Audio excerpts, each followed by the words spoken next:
一人の日本人が仕立ての良い背広姿で椅子に座っている。縦縞のスーツにベスト、そしてネクタイ。どこか西洋の紳士のような佇まいだ。AI で当時の色を蘇らせてみる。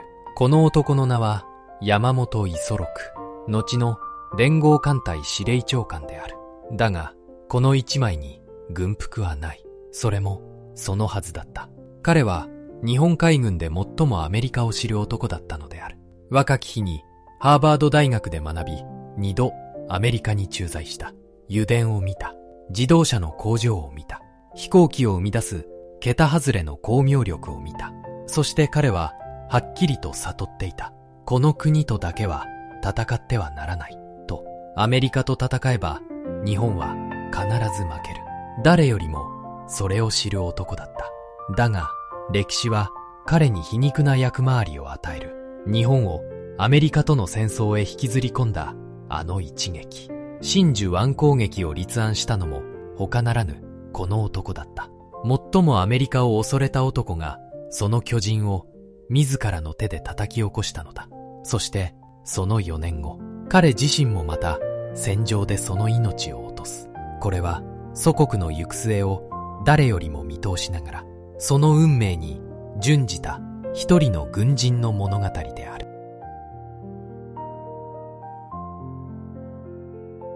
白黒写真のカラー化にあたり協力いただいた東京の画像加工業者リタッチインクさんの復元方法では、従来手法のように白黒の上に色を塗るのではなく、 AI が写真そのものを補正し、当時カラーカメラで撮ったらこう写っていたかもしれない姿に近づける。これはおそらく従来の方法よりもずっと肉眼で見た光景に近い復元方法だ。興味のある方はリタッチインクレタッチ会社と Google で検索してみてほしい。物語は彼が生まれた北国の城下町から始まる。写真は海軍の清掃に身を包んだ山本五十六である。 AI で色を蘇らせてみる。1884年明治17年、新潟県の長岡に一人の男の子が生まれた。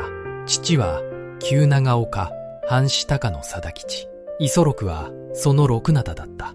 少し変わったこの名前には理由がある。彼が生まれた時、父貞吉は数えで56歳。その年にちなんで五十六と名付けられたのである。彼が生まれ育った長岡はただの田舎町ではなかった。かつて誇り高い藩のあった土地である。時を少し遡る。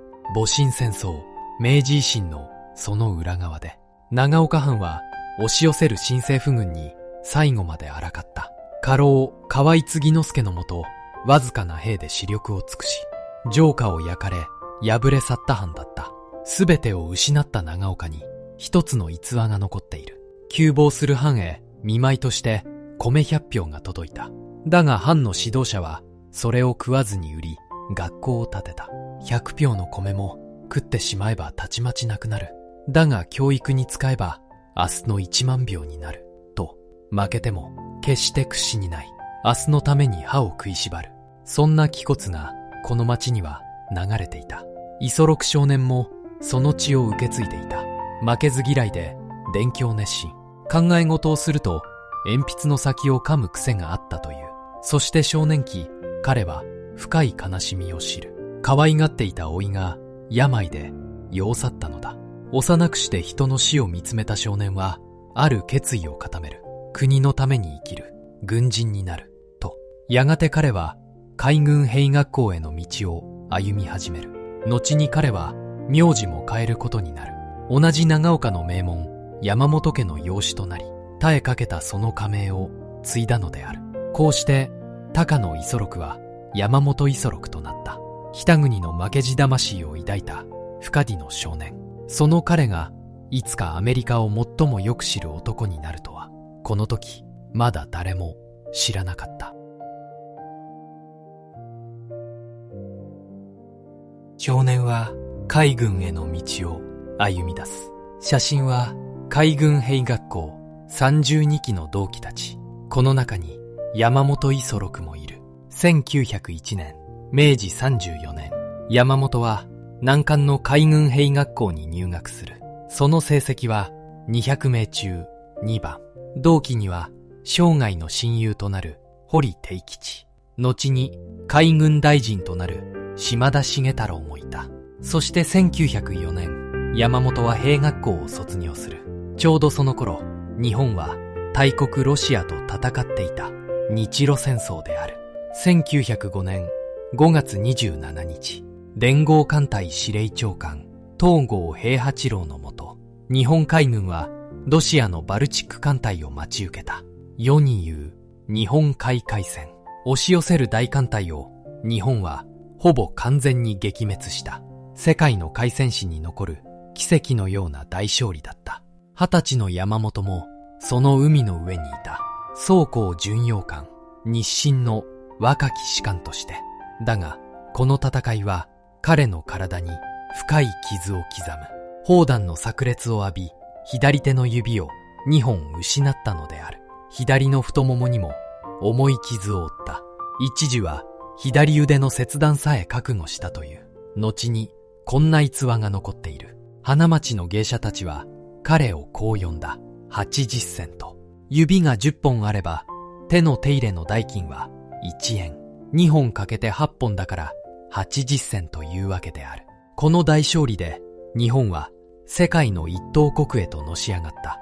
東郷の連合艦隊は国民の揺るがぬ誇りとなる。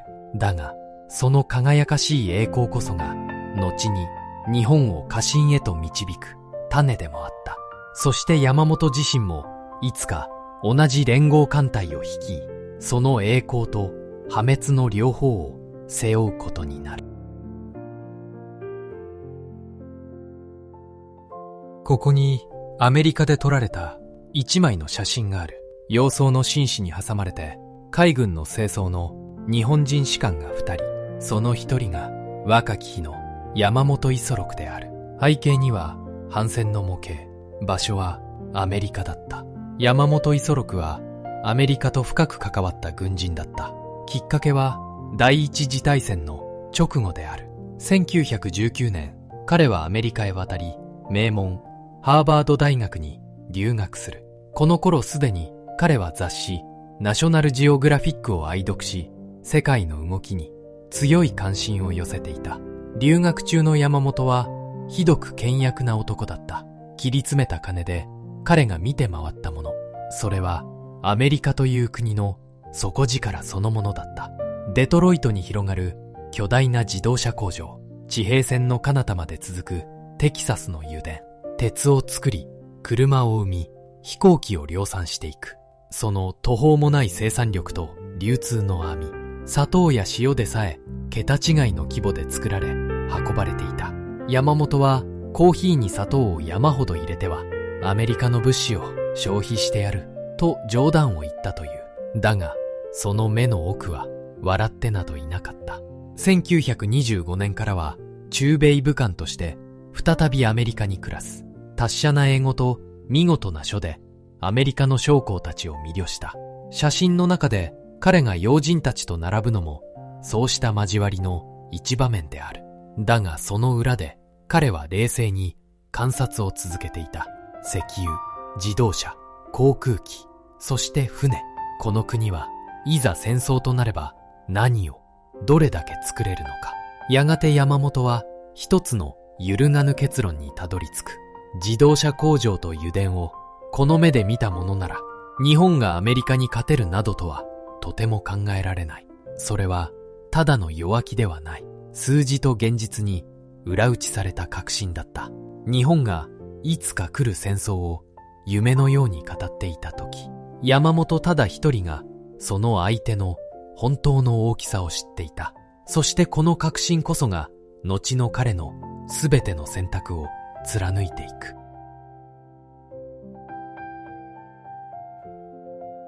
一隻の軍艦の甲板に大勢の水兵が並んでいる。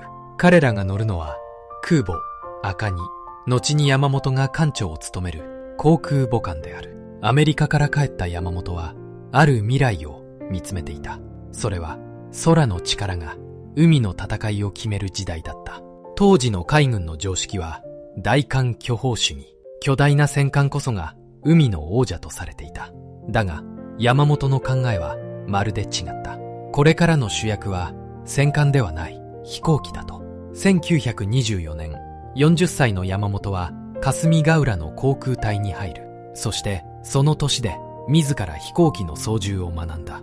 将来を約束された高級士官が自ら空を飛ぶ。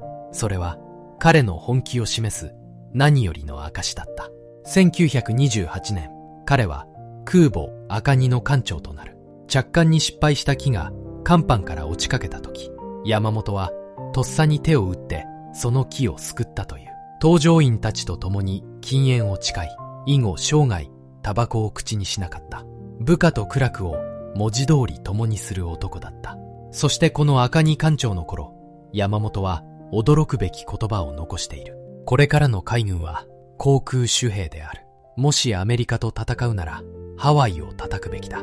と、1928年、真珠湾攻撃の実に13年も前のことである。後に世界を震撼させるあの構想の目は、この時すでに彼の中に宿っていた。その後も山本は航空の道をひた走る。国産の飛行機にこだわり、技術者たちを励ました。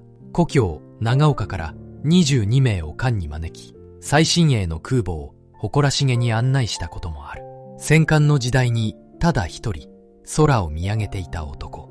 その彼が育てた航空の力が、やがて彼自身の手で歴史を動かすことになる。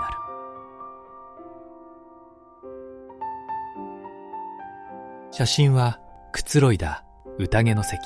山本の隣に座るのはイギリスの外交官である。西洋人と親しく杯を交わす山本の姿だ。山本は西洋人と打ち解けるのがうまかった。達者な英語で相手の懐に入っていく。だが交渉のテーブルにつけば話は別だった。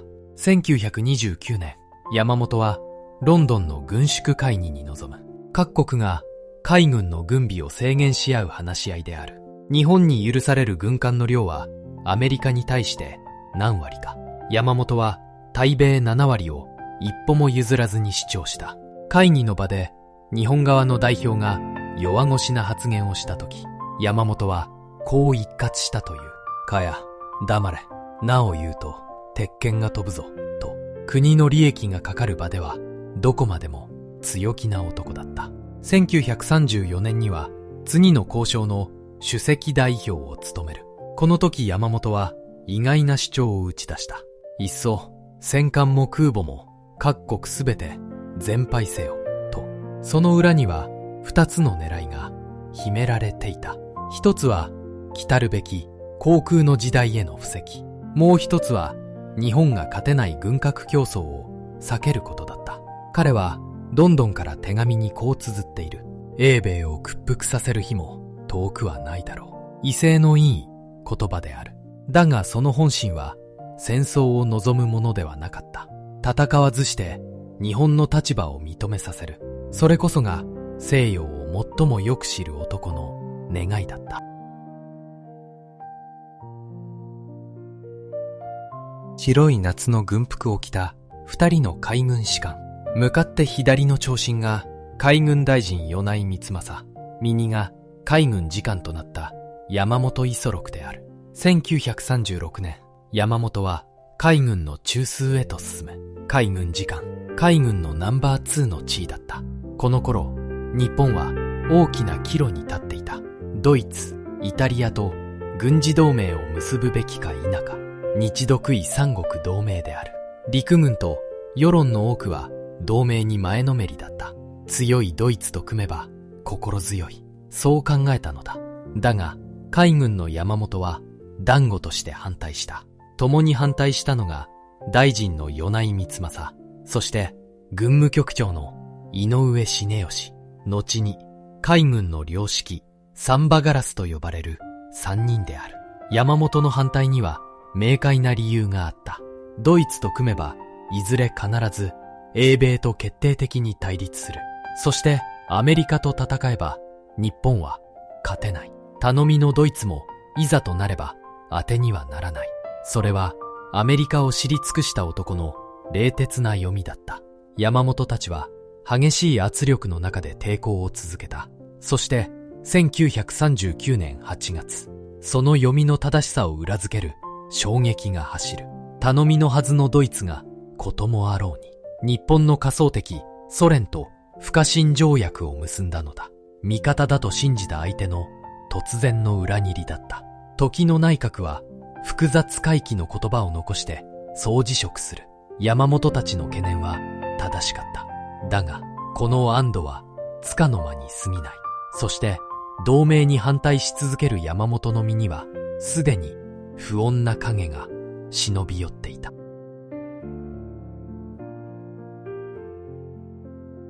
桜島を背に、一隻の巨大な戦艦が浮かんでいる。連合艦隊の旗艦、戦艦、長門、後に山本が座乗する軍艦である。三国同盟に反対する山本を世間は許さなかった。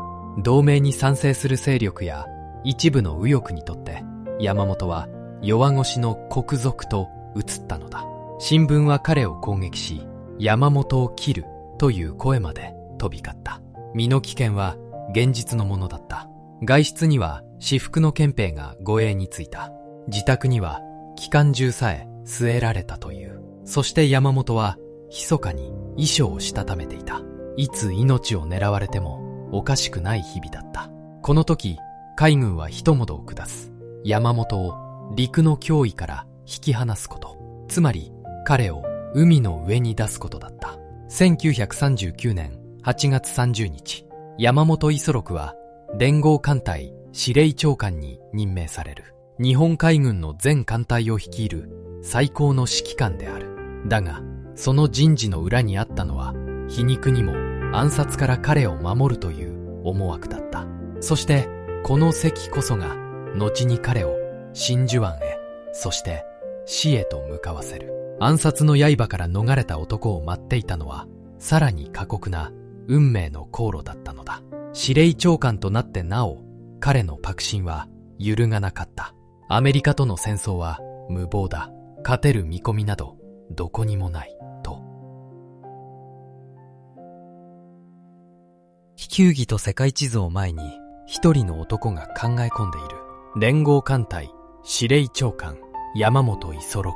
世界の大きさを誰よりも知る男だった。1940年9月、山本が最も恐れた事態が現実となる。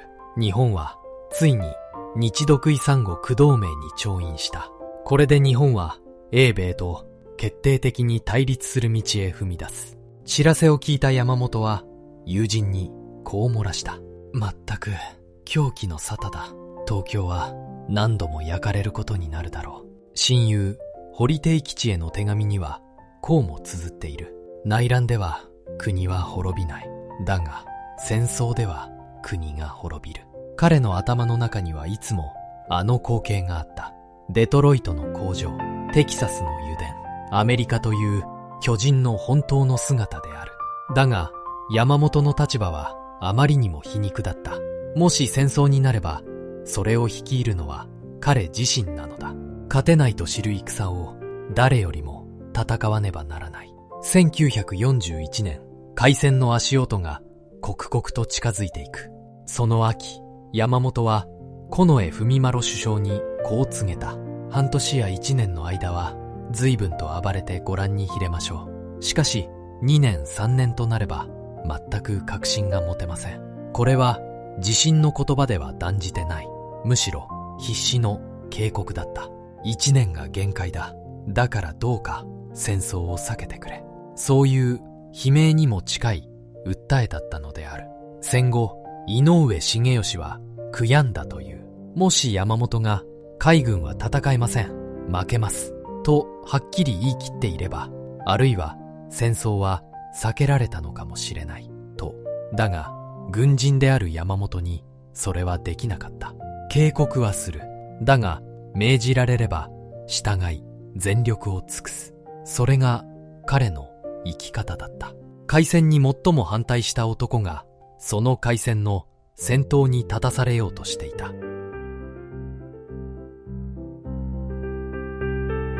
軍艦の甲板に立ち、双眼鏡を手にした一人の提督、連合艦隊を率いる山本五十六である。その胸にはある危険な構想が秘められていた。開戦がもはや避けられないのなら、山本は一つの捨て身の策にかけるしかなかった。長い戦争では日本は絶対に勝てない。ならば、開戦と同時に敵に致命傷を与える。アメリカ太平洋艦隊を一撃で叩きのめすのだ。その標的こそハワイの真珠湾だった。初戦でアメリカを動揺させ、有利なうちに講和へ持ち込む。それが勝てない戦におけるただ一つの活路だった。思えば彼は1928年からこう言い続けていた。アメリカと戦うならハワイを叩けと。1941年、その構想は具体的な作戦へと動き出す。山本は腹心の大西滝次郎に手紙を送る。開戦の壁頭、ハワイの敵艦隊に痛撃を与えよと。作戦の立案には航空の名手源田実が当たった。だがその計画は無謀そのものだった。数隻の空母を太平洋の彼方ハワイまで密かに進める。浅い真珠湾で魚雷が使えるかどうかもわからない。失敗すれば虎の子の空母をまとめて失う。まさに一か八かの大博打である。もともと山本は博打の名手として知られた男だった。そして今、彼は国家の運命をかけた最大の勝負に出る。軍デイブはあまりの危うさに難色を示した。だが山本は引かなかった。この作戦が認められんなら長官の職をディス。そこまで言い切って彼は計画を押し通したのである。アメリカに勝てないと誰よりも知る男が、そのアメリカを倒すための最も大胆な一手を放とうとしていた。幸福に身を包んだ搭乗員たち、黒板の前で最後の説明を受けている。これから彼らは歴史を変える攻撃に飛び立つ。1941年12月8日、ハワイ時間ではまだ日曜日の朝だった。山本が放った6隻の空母、その甲板から数百の攻撃機が次々と飛び立つ。指揮を執るのは淵田光雄。中佐、奇襲は完璧に決まった。真珠湾に並ぶアメリカの戦艦群へ爆弾と魚雷が雨のように降り注ぐ。戦艦8隻が沈み、あるいは大破した。アメリカ兵2400人以上が命を落とす。戦術的には文句なしの大成功だった。日本中が勝利に沸き立つ。だが山本の表情は晴れなかった。彼の作戦には2つの致命的な誤算があったのだ。一つは肝心のアメリカ空母がその日港にいなかったこと。沈めたのは旧式の戦艦ばかりだった。これからの海戦の主役、空母を無傷で取り逃がしたのである。そしてもう一つ、宣戦布告が攻撃に間に合わなかった。世に言う騙し討ちである。アメリカ国民は激しい怒りに燃え上がった。リメンバーパールハーバー。その合言葉のもとに巨大な国が一つにまとまっていく。山本が最も恐れていたこと、それは眠れる獅子を起こしてしまうことだった。そしてその獅子は今完全に目を覚ました。一撃で戦争を終わらせるはずだった。だが戦争は終わらなかった。ここから彼が最も恐れた長い長い戦いが始まる。甲板を蹴って一機の艦載機が飛び立とうとしている。整備員たちが機体を力いっぱい押し出す。これが山本の信じた空の力だった。真珠湾のわずか2日後、1941年12月10日、マレー沖でも海戦が起きる。イギリスが誇る最新鋭の戦艦プリンス・オブ・ウェールズ、そして巡洋戦艦レパルス。この2隻に日本の海軍航空隊が襲いかかった。陸の基地から飛び立った爆撃機の群れである。魚雷と爆弾が次々と命中する。そして2隻とも海の底へと沈んでいった。航行中の戦艦が航空機だけで沈められる。世界の海戦史上初めての出来事だった。巨大な戦艦こそ最強という長年の常識。それがこの日完全に過去のものとなる。山本が何十年も唱えてきた航空手兵、その正しさが最も劇的な形で証明されたのだ。実はこの時、山本は部下の神話とこっそりビールを10ダースかけていたという。戦果に子供のように喜ぶ一面もあった。やがて昭和天皇から勘定が届く。その栄養を前にして山本は椅子から崩れ落ちるように声を上げて号泣したという。国に、そして天皇に命を尽くす。その一年がこの涙には込められていた。初戦の日本はまさに連戦連勝だった。国民は勝利の美酒に酔いしれる。だが山本ただ一人は知っていた。この栄光が長くは続かないことを。そしてあの巨人が本気を出すまでの時間を彼は静かに数えていたのである。巨大な大砲を背に海軍士官たちが居並んでいる。その砲身の太さは見上げるほどだ。中央に座るのが山本五十六である。1942年、山本は旗艦をある軍艦に移した。戦艦大和、世界最大、史上最強と謳われた巨大戦艦である。その主砲は口径46センチ、人がすっぽり入ってしまうほどの太さだった。それは大艦巨砲主義のまさに極みだった。ここに一つの大きな皮肉がある。戦艦の時代は終わった。そう唱え続けてきた航空手兵の男が、今やその時代遅れの象徴である。世界最大の戦艦から艦隊を指揮していたのだ。しかもこの大和にはあるあだ名がついた。大和ホテル。最前線で駆逐艦や空母が傷つき沈んでいく中、大和は安全な後方の白地にどっしりと居座る。その安泰ぶりが皮肉を込めてそう呼ばれたのだ。山本自身も後方に留め置かれることを好まなかった。部下が死地に赴くとき、自分だけが安全な場所にいる。その後ろめたさが後に彼を前線へと向かわせる。そしてそれが彼の運命を大きく分けることになる。だがそれはまだ少し先の話。初戦の勢いのまま山本は次の大作戦に打って出る。その名をミッドウェー作戦と言った。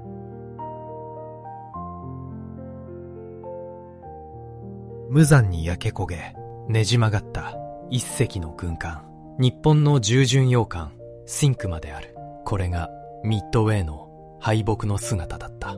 真珠湾から半年、山本は次の大勝負としてミッドウェー作戦を立案する。太平洋の小さな島をおびき寄せの餌にする。現れたアメリカ艦隊を一気に叩き潰す。そういう壮大な作戦だった。だがこの作戦に多くの者が反対した。軍令部も、現場の山口多門や源田実も、準備が足りない。あまりに危うい。と。それでも山本は引かなかった。真珠湾の時と同じだった。認められぬなら辞職する。そう言って強引に作戦を押し通したのだ。だが今度ばかりは違っていた。初戦の連勝が司令部に深い慢心を生んでいた。事前の図上演習で日本の空母が大損害を受ける。そう判定が出ても参謀はそれを覆し、被害を軽く見積もった。油断と慢心。その代償はあまりにも大きかった。1942年6月5日、ミッドウェー島を攻撃しているその最中だった。不意をつかれた日本の空母にアメリカ機が殺到する。赤城、加賀、宗龍、飛龍、主力の空母4隻すべてがその日のうちに炎に包まれた。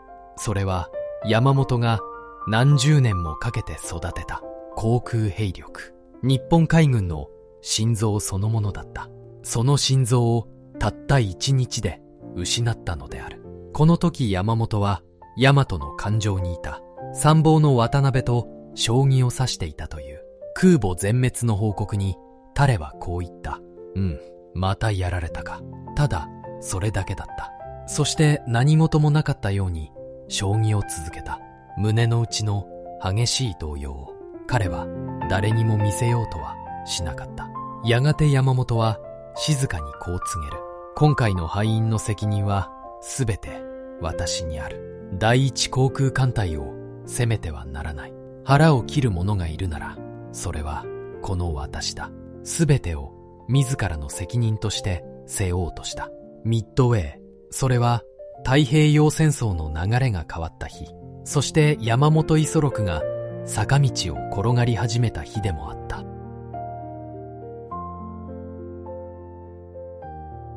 2隻の巨大な戦艦が静かな白地に浮かんでいる。世界最大の大和と武蔵、連合艦隊の前線基地トラックである。ミッドウェーの板でも言えぬうちに新たな死闘の部隊が南の島へと移っていく。ガダルカナル島である。1942年8月、アメリカ軍がこの島に上陸した。日本軍は島の飛行場をめぐり激しい奪い合いを始める。だが戦場はあまりにも遠かった。伸びきった補給線、すり減っていく航空隊。山本はこの島に艦隊と航空兵力を注ぎ込み続けた。出撃の前、彼は手紙にこう書いている。あと100日のうちに小生の余命はすべてすり減る覚悟。巨大な戦艦大和は前線のトラックに進出した。だがその大和は毒に動かない。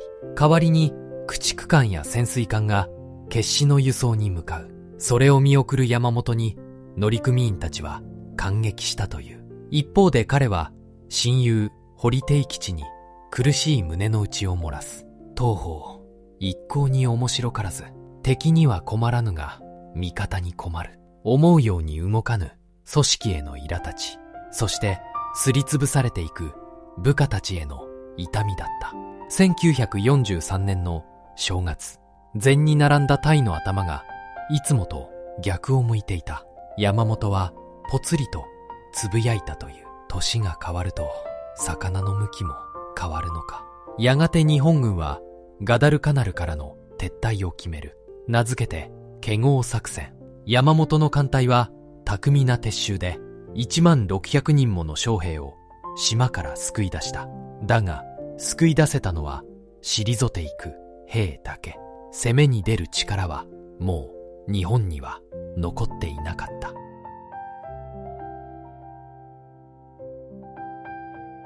一隻の軍艦の上に無数の乗組員が整列している。その数千数百名。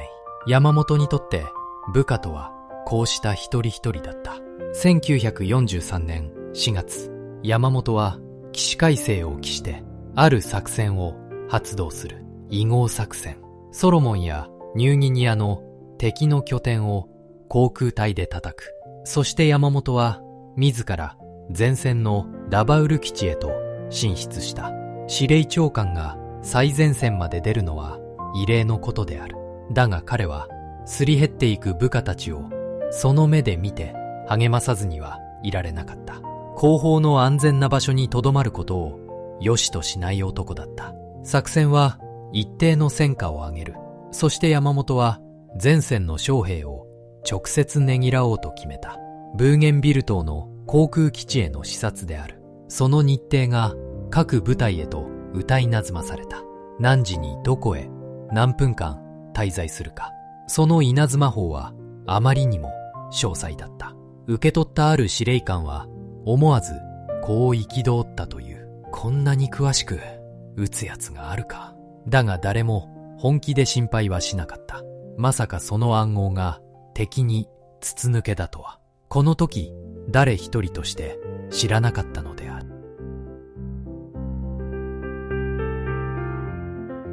ヤシの木の下、一機の戦闘機の前にアメリカの若者たちが並んでいる。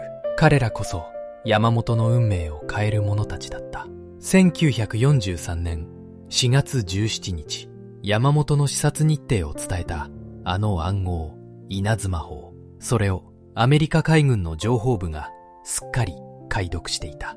太平洋艦隊司令長官ニミッツ。報告を受けた彼は重い決断を下す。山本五十六を待ち伏せ、撃ち落とす。山本は日本海軍最高の指揮官。その彼を消せば、日本の指揮は大きく揺らぐ。しかも山本は時間に恐ろしく正確な男だった。予定通りの時刻に必ず現れる。暗殺の計画はルーズベルト大統領にまで報告された。そして許可が下りる。選ばれたのは長い航続距離を持つ騒動の戦闘機 P38 ライトニング16機である。彼らは山本の通り道で静かに待ち伏せた。アメリカを最もよく知る男は、そのアメリカに最も恐れられた男でもあったのだ。白い軍服の山本がまっすぐに敬礼を送っている。見送られているのは出撃していく若い搭乗員たち。これが生前最後に撮られた山本の写真である。1943年4月18日、南国ラバウルの朝が明けた。この日のために山本は第三種軍曹に袖を通した。前線の兵と同じ戦いのための軍曹である。出撃する部下たちに彼は丁寧に敬礼を送った。そして午前6時、山本を乗せた一式陸上攻撃機が滑走路を離れる。参謀長の宇垣を乗せた2号機がそれに続いた。護衛のゼロ戦も共に舞い上がる。向かう先はブーゲンビル島だった。予定の時刻、予定の航路を機は正確に飛んでいく。だがその正確さこそが彼を死の罠へと導いていた。雲一つない南の空。その先で16機の P38 が静かに牙を研いでいたのである。騒動の独特な姿をしたアメリカの戦闘機 P1018 ライトニング山本五十六の命を奪った機体である。ブーゲンビル島の上空、待ち伏せていた16機の P1018 が一斉に襲いかかった。護衛のゼロ戦が必死に応戦する。だが不意をつかれては山本機を守りきれない。機関砲の弾が一式陸港を貫いた。山本を乗せた1号機は黒い煙を吹きながらブーゲンビルの深い密林へと落ちていった。宇垣の乗る2号機も撃たれ海へ不時着する。宇垣は重傷を負いながらも奇跡的に生き延びた。だが山本の1号機はジャングルの奥に消えた。連合艦隊司令長官山本五十六、享年59。開戦を誰よりも避けようとした男はその戦争のただ中で命を落としたのである。密林の中にねじれた機体の残骸が横たわっている。これが山本五十六を乗せた一式陸港の最後の姿だった。墜落の当日、捜索隊は現場を見つけられなかった。山本が発見されたのは翌4月19日のこと。ジャングルをかき分けてたどり着いた捜索隊。彼らが見たのは信じがたい光景だった。公式の発表では山本は座席に座ったまま右手に軍刀を握っていたという。まるでまだ指揮を執っているかのように。その最後の姿は今も多くの謎を残している。即死だったのか、それとも真相は密林の奥に眠ったままだ。ただ一つだけ確かなことがある。最後の最後まで彼は軍人としてその身を律していた。ジャングルの静寂の中、彼は一人北の空を見つめていた。大勲以降一級山本五十六の筆にそう記された旗を先頭に長い葬列が進んでいく。山本の死はすぐには公表されなかった。国民の動揺を恐れ、その死は1ヶ月以上伏せられた。ようやく発表されたのは1943年5月21日。山本には元帥の称号と最高位の勲章が贈られる。さらに同盟国ドイツからも騎士鉄十字章が授けられた。そして6月5日、東京日比谷公園で国葬が執り行われる。葬儀委員長を務めたのは名優米内光政。かつて三国同盟に共に反対したあの男だった。皇族や家族でないものの国葬。それは戦前の日本でただ一人山本だけに許された栄誉だった。全道は彼を悼む人々で埋め尽くされたという。開戦に最後まで反対した男だが、ひとたび命じられれば誰よりも力を尽くした男。その死を国は最大の礼をもって見送ったのである。軍艦の甲板に整列する水兵たち。その中を白い箱がしずしずと運ばれていく。山本五十六の遺骨である。ブーゲンビルでダビに付された山本。その骨箱の底には南国のパパイヤの葉が敷かれていた。遺骨はトラック島を経て戦艦武蔵に迎えられる。かつて彼自身が旗艦とした巨大戦艦である。武蔵はその遺骨を乗せ静かに日本へと帰っていった。遺骨は東京多磨霊園に葬られる。その墓のすぐ隣、そこには日本海海戦の英雄東郷平八郎が眠っていた。若き日、日本海海戦の海の上にいた五十六。その彼が最後は東郷の隣で眠ることになる。墓石に刻まれた文字は名優米内光政の筆によるもの。後に分骨は故郷の長岡にも戻った。彼が負けじ魂を受け継いだあの北国の地へと。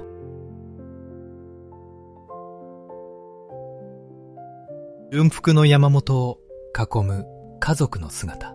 妻と子供たち。穏やかなひとときである。軍人としての山本を見てきた。だが彼にはこんな素顔もあった。酒はほとんど飲まなかった。その代わり無類の博打好きだったという。ポーカーにブリッジ。その腕前は苦労ただし、予備役になったらモナコに住んでルーレットで世界の遊び人の金を巻き上げてやる。そんな冗談を言っては笑った。勝ちすぎてカジノを出入り禁止になったという逸話さえ残る。筆豆で和歌を読み書をよくした。身分の上下や相手の国を問わず誰に対しても分け隔てなく接する男だった。公と私のけじめははっきりとつける。だからこそ部下たちは彼を深く慕った。親友堀悌吉は彼の死をこう惜しんでいる。この人去って再びこの人なし。山本五十六とはそういう男だったのである。